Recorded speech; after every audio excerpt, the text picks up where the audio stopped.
Per shekugjme radhe, bota nakathene se te kenit homoseksualisht të gabim, se perfaqeson të nje mekat te pafalshem, ose nje devijim nga natira njerëzore ke duhej korrigjuar ose ndeshkuar. Na ishte me suarta shikugjme dheta kemi frike. Biblen sikur ta ishte nje gjykate si pameshir shem dhe i akult, gjithmone i gatshëm të shkiptoje një denim përgjashtimi. Megjithatë, në zemër të këtij sistemi besimi lind një pjetë që e shketeson thelesisht dogmen e vendosur nga institucionet. Pse e fshehu Bibla homoseksualitetin? Ajo që leksojmë sot në versionet bashkëkohore si një denim i ashpër dhe i pangjire eshte, në realitet, rezultat i stilo lapsave njerëzore kë, të shtyren nga interesat politike dhe paragjikimet shokerore, ndryshuan mesazhin original të teksteve të shenjta.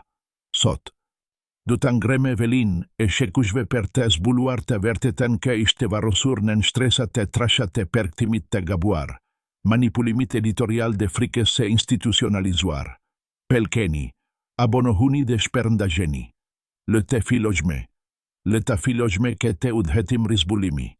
Në antikitetin klasik, në kohen kur u shkruan dore shkrimet originale, nuk kishte asnjë fjale specifike për të përkaktuar dike vetëm nga personi që ai donte.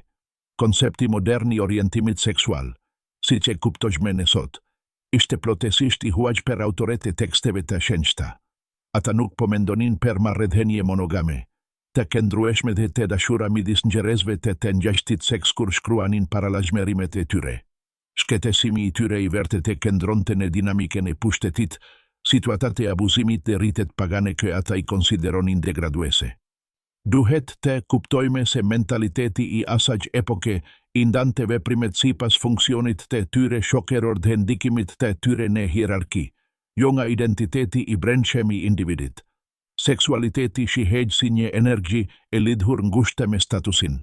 Ajo që gjikohej vërtet rende ishte nëse një burre humbiste pozicionin e tashta nderit duke miratuar një rol që shokeria në atë kohë e konsideronte inferior ose të nënstruar.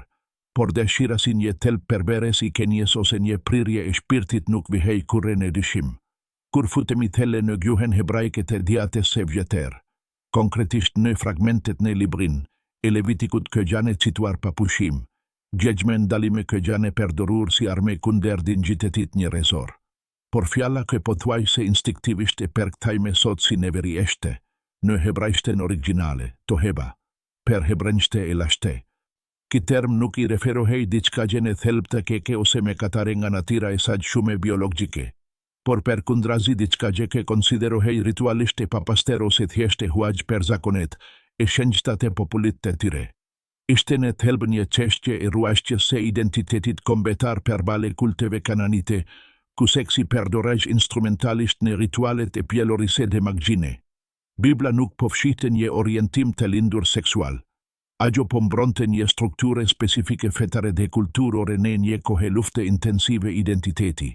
Ato ritualet të huaja përfshinin akte që kërkonin të terrisnin hyjnita e shiut ose të tokes përmes akteve të simuluara mishore në tempujë. Populli i Izraelit duhej të vendoste një distance radikale dhe absolute nga këto praktika në mënyre që të mos e zbehte trashëgimine e tyre unike shpirtërore mes zakoneve të fëmijëve të tyre. Prandaj, refuzimi që gjendet në ato kohë të lashta nuk ishte një sulm ndaj dashurisë midis njerëzve, por një mbrojtje kundër idhujtarisë së maskuar si akte mishërore. Ndërsa i drejtohemi fakeve të Diates së Re, misteri i kësaj fshehje që bëhet edhe me i thellë dhe me kompleks. Shen pali përdor fjale greke që kanë shkaktuar shekuj konfuzioni, ke kuptimi dhe dhimbje të patreguar per miliona. Malakoj dhe arsenokojtaj.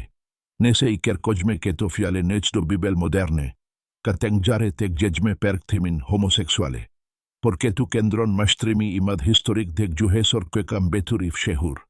Ajo fjale specifike, homoseksual. Nuk u shfaq në asnjë përkthim të Biblës deri në vitin 1926. Përpara asaj date vendimtare, përkthjesit përdoren koncepte shumë me të gjera dhe të dallueshme, të tilla si i lig, abuziv, ose edhe sodomite, duke demonstruar se kelimi fillestar i autoreve nuk ishte të kategorizonin një grup njerëzish sipas natyres së tyre, por të denonin shelje specifike të shfrytëzimit, dhe mungesës së vete kontrollit. Çfarë kuptimi kishin në të vërtetë këto terma në kontekstin e tyre origjinal? Fjala malakoj fjale per fjale I referohej diçka që të bute ose femerore në prekje, por në kontekstin shokeror romak. Perdorej në mënyre pejorative per të kritikuar mungesën e vete disiplines, que n'agjen me luxin e te perte ose pertasine morale. Jo një preference specifike seksuale. Një burre I pasur que vishte mendafshte shtrenjte dhe I retonte veten me kenakesit e panevojshme kuhej, malakoj nga moralistet e kohes. Nga ana qeter, arsenokojtaj ishte një term kak I çuditshëm dhe I rallesa shumë historiane besojnë se vete pali e shpikuate. Ndoshta duke kombinuar di fjale nga tekstet greke të Levitikut. Hulumtimet e fundit gjuhësore suggerojnë se ki neologjizem I referohej shfrytëzimit ekonomik ose abuzimit të fukise seksuale. Konkretisht në kontekstet e prostitucionit të detyruar dhe perdorimit të skaleverve të seksit nga burrat e fukishem. Duke I përkthyer këto terma si ngjedenim të përgjithshëm të dashurisë homoseksuale. Përkthjesit mesjetare dhe moderne I rresuan mesazhin e vërtetë të drejtësisë sociale dhe mbrojtjes së kenjeve të genueshme. Duke e shënderuar atë në ngjekgjik në domen e gjumit ke ka persekutuar miliona njerëz pa asnjë arsye shpirtërore. Por pse u fsheh kellimisht kuptimi origjinal I këtyre teksteve? Përgjigja themelore nuk është teologjike, por me tepër politike dhe lidhet me kontrollin shokeror. Kur krishterimi pushoi se keni një besim I persekutuar dhe u bë feja zyrtare e perandorisë romake, institucioni kishtar adoptoi strukturën e kontrollit shtetëror. Në këtë rend të riperandorak, seksi duhej të regulohej në mënyre të ngurte për të garantuar trashëgimine e prones, trashëgimine legjitime dhe rritjen e vazhdueshme të popullsisë. Çdo forme e seksualitetit që nuk rezulton të drejt për drejt në riprodhim shihej, si një kërcenim për rendin dhe stabilitetin e perandorisë. Sistemi kishte nevojë për qytetare që do të prodonin trashëgimtare dhe ushtare për legjionet. Diversiteti seksual, që nuk përshtatej në këtë skeme të prodhimit masiv biologjik, u etiketua si I rrezikshëm dhe subversiv. Kjo nuk ishte një përpjekje për të shpëtuar shpirtrat individuale, por përkundrazi për të organizuar regjistrimin dhe ekonominë, e një sistemi perandorak që kërkonte zgjerim të vazhdueshëm demografik. Udhëheqësit fetare të kohes, tani të shënderuar në zyrtare perandorake me ndikim, filluan të rishkruanin moralin për t'u përshtatur nevojave logjistike të Romes, duke e rresuar interpretimet e lashta që legjonin lirime të madhe të Kenjes. Ishte pikërisht gjatë kësaj periudhe të errët që interpretimi I historisë së Sodomes dhe Gomores u ndryshua rrënjësisht dhe u rrembaj.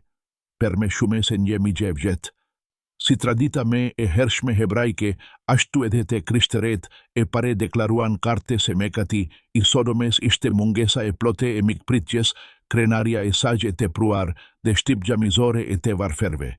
Profeti Ezekiel e thote kete pa medishje në shkrimet e shenjta. Fagji I Sodomes ishte se kishte bukeme teprit dhe nuk I ndihmonte nevojtaret që trokisnin në djertë e saj. Megjithatë, në kohen kur mberriti mesgjeta, ki rrefim u kap nga një hierarki që kërkonte kurbane për të konsoliduar pushtetin e saj absolute mbi jetën private të besimtarëve. Dashtimi I vërtetë moral I qytetit, padrejtësia sociale, u rresua në mënyrë që të imponohej një rrefim I ndeshkimit seksual. Një thirrje profetike për dëmshuri sociale u transformua në një paralajmërim të tmerrshëm kundër natyrës së dëshirës. Ka ndryshim ishte akitele dhe I këndryshëm sa kef gjalla Sodomi u shpik shekuj pas ngjarjeve të përshkruara për të kriminalizuar aktet që nuk kishin të bënin fare me rrefimin origjinal biblik. Teologët mesjetare kishin nevojë për një arme për të mbjellë frikë dhe kontroll, dhe vendosen se ishte shumë me e dobishme të ndeshkonin atë që ndodhte në domen, e gjumit sesa të vinin në pikëpjeqe lakmine, e pangopur të fukishmeve.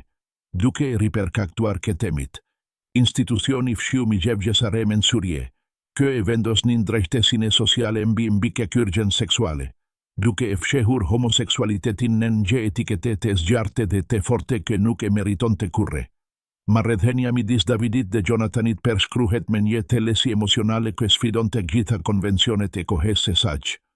Teksti I shenjtë thotë shprehimisht se shpirti I Jonathanit ishte I lidhur me atë të Davidit dhe se ai e donte atë si të vetin. Davidi, Në vazhdimin e tij të fundit prekes pas vdekjes së shokut të tij, pohon se dashuria e Jonathanit ishte më e mrekullueshme për ta se sa dashuria për gratë. Pse këto fjale intime nuk u fshihen nga sensoret mesgjetare? Ndoshta sepse bukuria e brendshme e së vërtetës së tyre ishte shumë e madhe për të shtypur palenën e boshllëk të dukshëm. Ose ndoshta sepse përkthjesit thjesht preferuan ta ingjoronin atë që ishte e dukshme parasive të tyre në vend që të pranonin se kanoni i shenjtë të festonte një bashkim të tele që ata nuk mund ose nuk donin ta kuptonin. Duke e rresuar mundesin e që ta ishte një dashuri romantike dhe shpirtërore midis dy burrave. Institucioni fetar u përpok të zhveshte spiritualitetin nga aftësia e tij e lindur për të përkafuar të gjitha format e mundshme të lidhjes njerëzore. Por e vërteta është se e vërteta lek gjithmonë e gjurme të pashlieshme. Madje edhe në librat që përpiken të fshehin atë. Kjo na çon në një pikë kritike në histori. Përktimin e Biblës në gjermanisht nga Martin Luther dhe, me vonë, versionin me ndikim të King James në anglisht.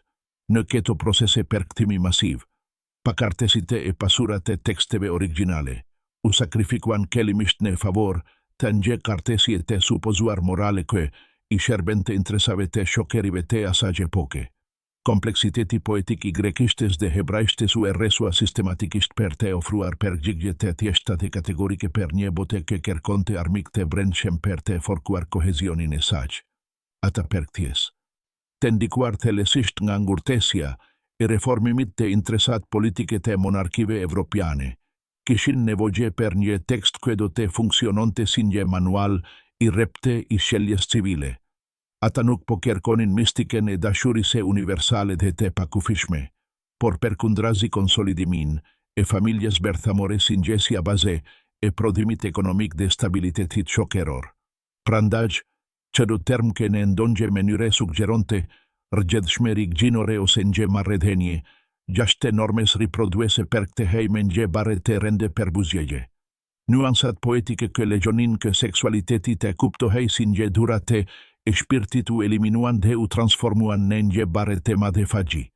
Futja përfundimtare e fjales homoseksual në përkthimet e shekullit të njerëzve ishte kulmi absolut i këtij procesi të gjatë e fshehjeje. Duke vepruar kështu, dera e interpretimit shpirtëror u mbyll përfundimisht në një paragjikim klinik, dhe paragjikues ju imponuan një teksti që, në origjinen e tij, kërkonte çlirimin e shpirtit njerëzor, kindrishim semantik, i cili ndodhi konkretisht në vitin 1946 në versionin standard të rishikuar. Nuk ishte një përparim në kuptimin gjuhësor ose teologjik, por një regres ideologjik që kodifikoi paragjikimet moderne në nvulen e padiskutueshme të hyjnisë. Dënimi fillestar i abuzimit, prostitucionit të detyruar dhe mungesës së mikpritjes u zëvendësua nga një kategori identiteti që të lashtetas nuk mund ta konceptonin. Ajo që Bibla e fshehu për shekuj radhe nuk ishte një mekat i fshehur, por ideja revolucionare se Zoti e manifeston veten në mënyre aktive në diversitetin e gjerë të dashurisë njerëzore.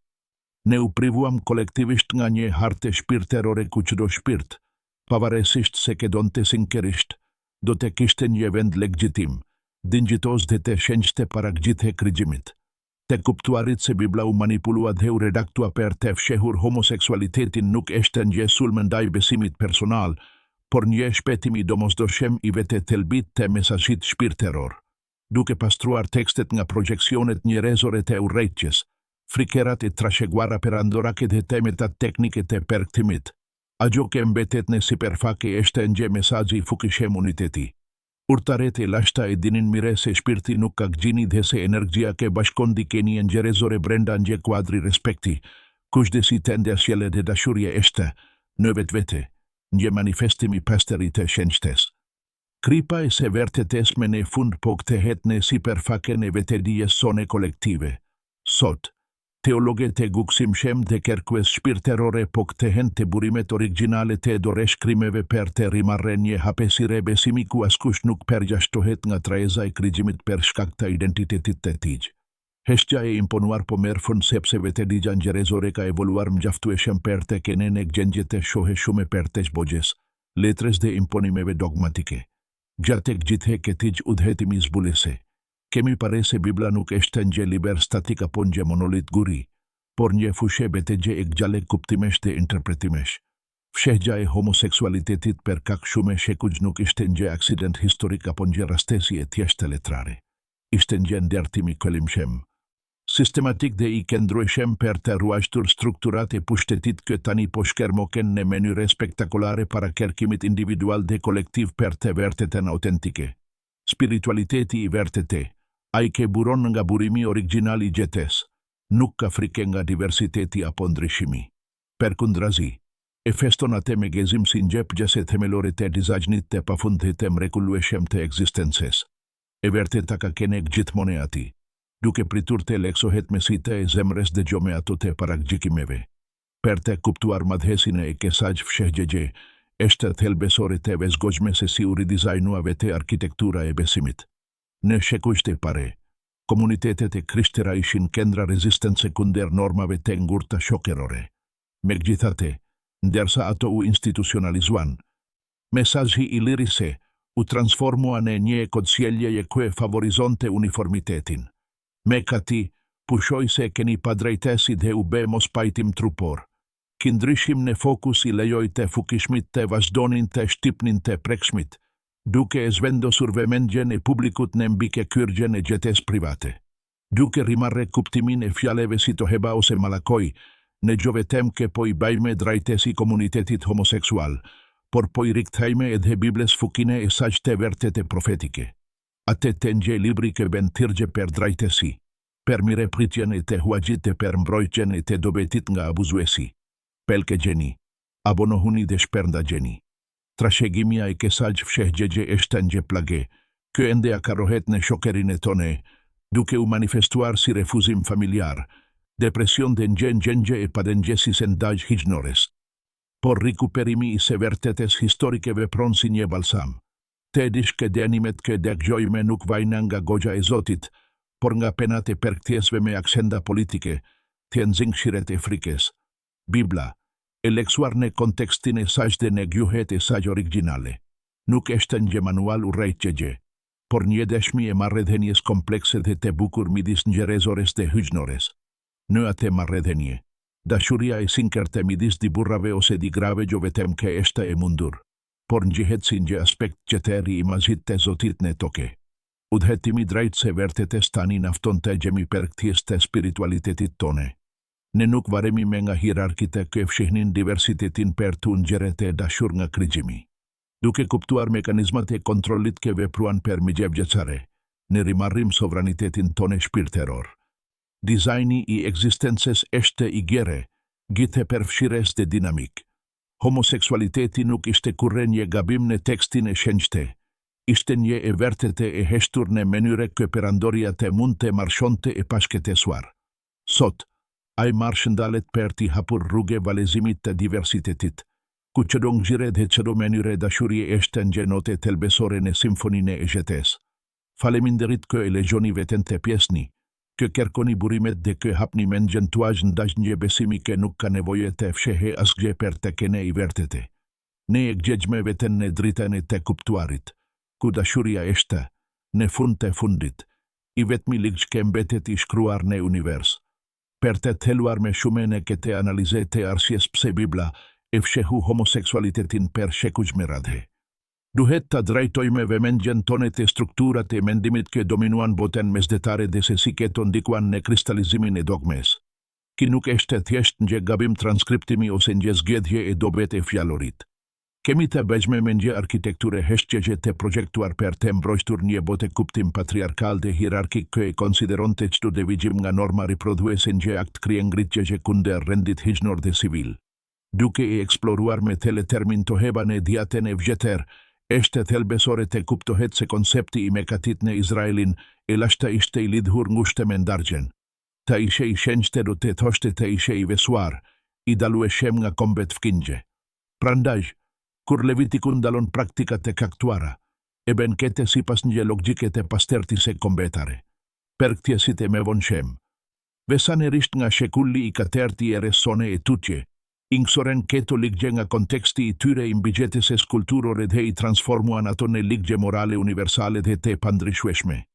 Duke vepruar keshtu, Ata e rresuan faktin se fryma e vërtetë e ligjit ishte ruajtja e një identiteti komunal përballë, asimilimit nga perandorita e huaxha që përdornin seksualitetin si gjemgjet adhurimi dhe dominimi politik.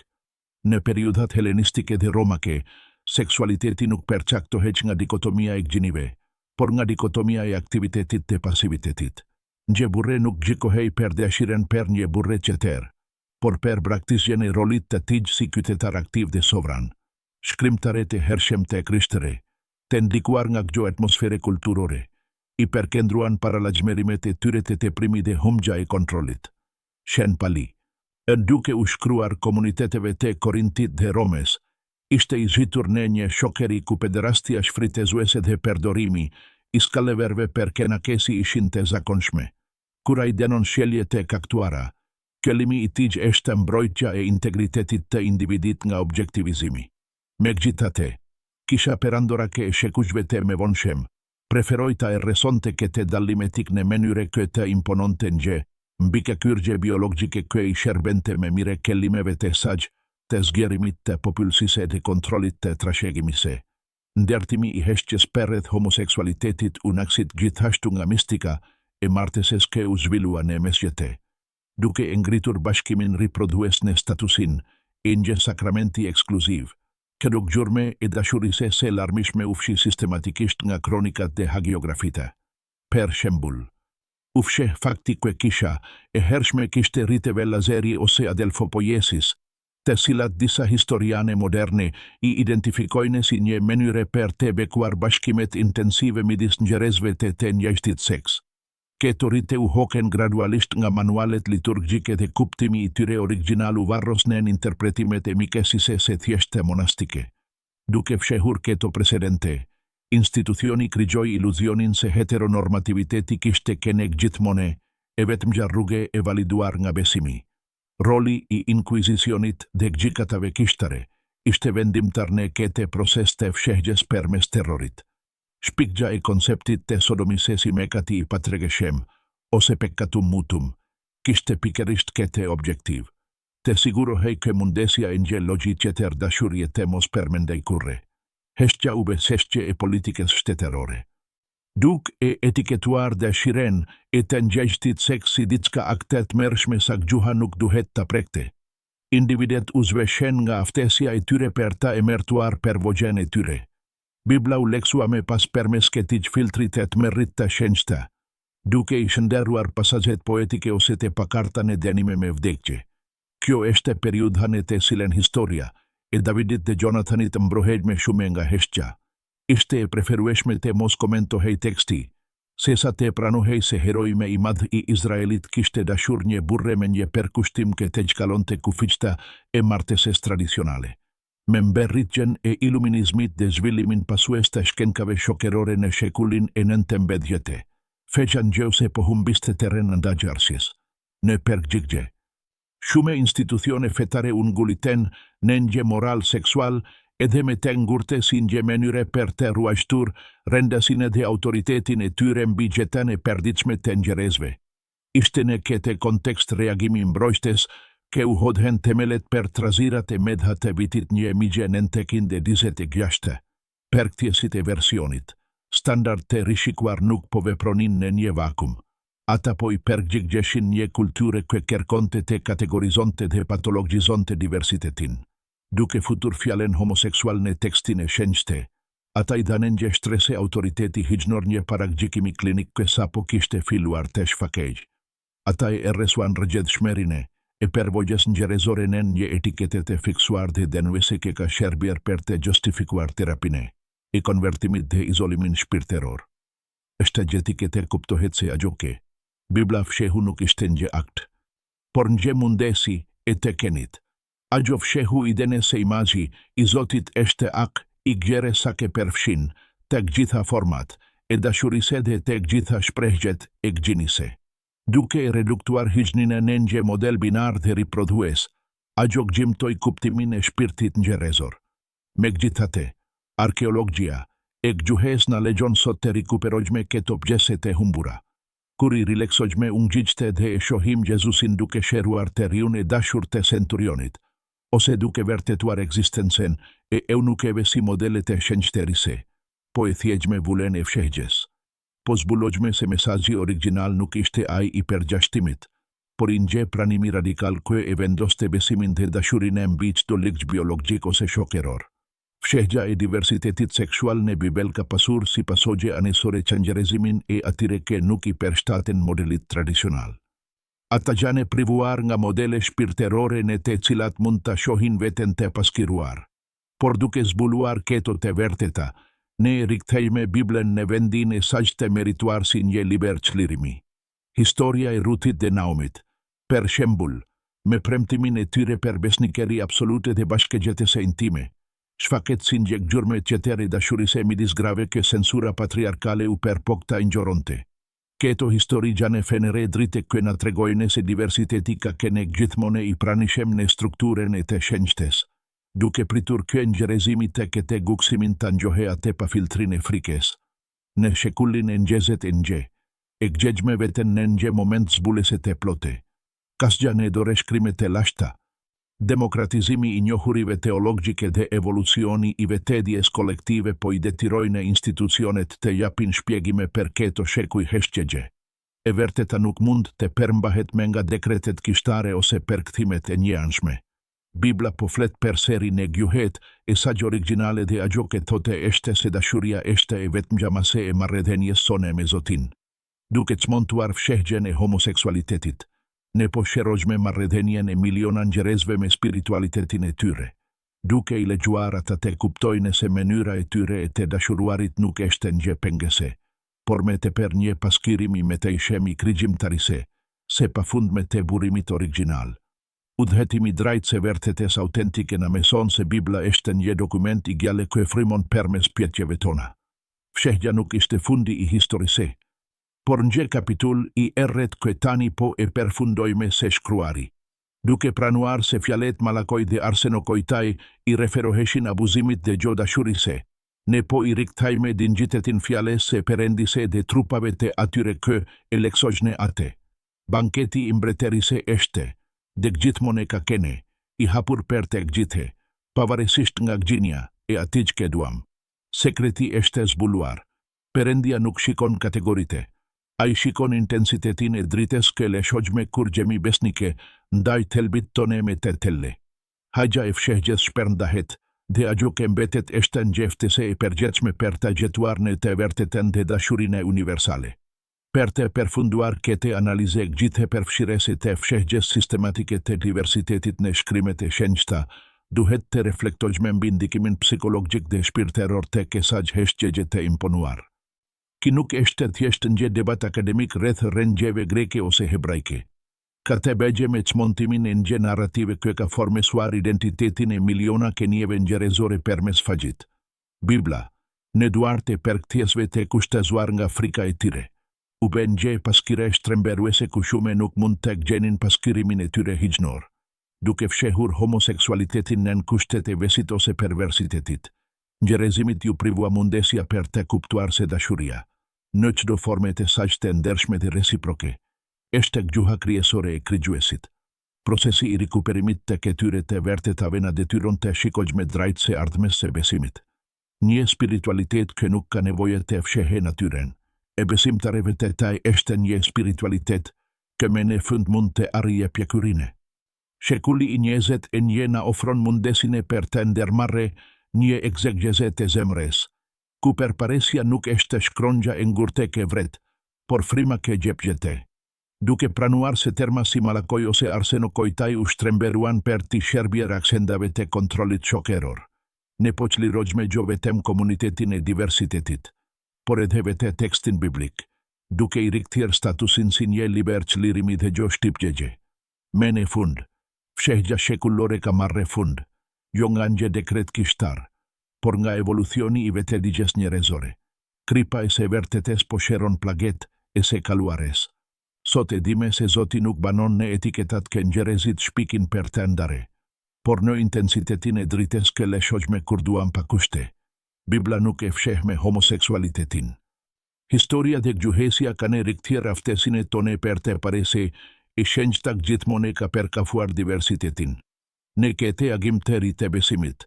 I vetmi ligj që mbetet I pandrishuar eshte se dashuria ishte përmbushgja I tek gjithë ligjit. Dhe ne atë dashuri. Tek gjitha kenjet kanë në shtepit e përgjithshme dhe të ligjshme. Pelke gjeni. Abonohuni dhe shpernda gjeni. Shihemi herën tjetër.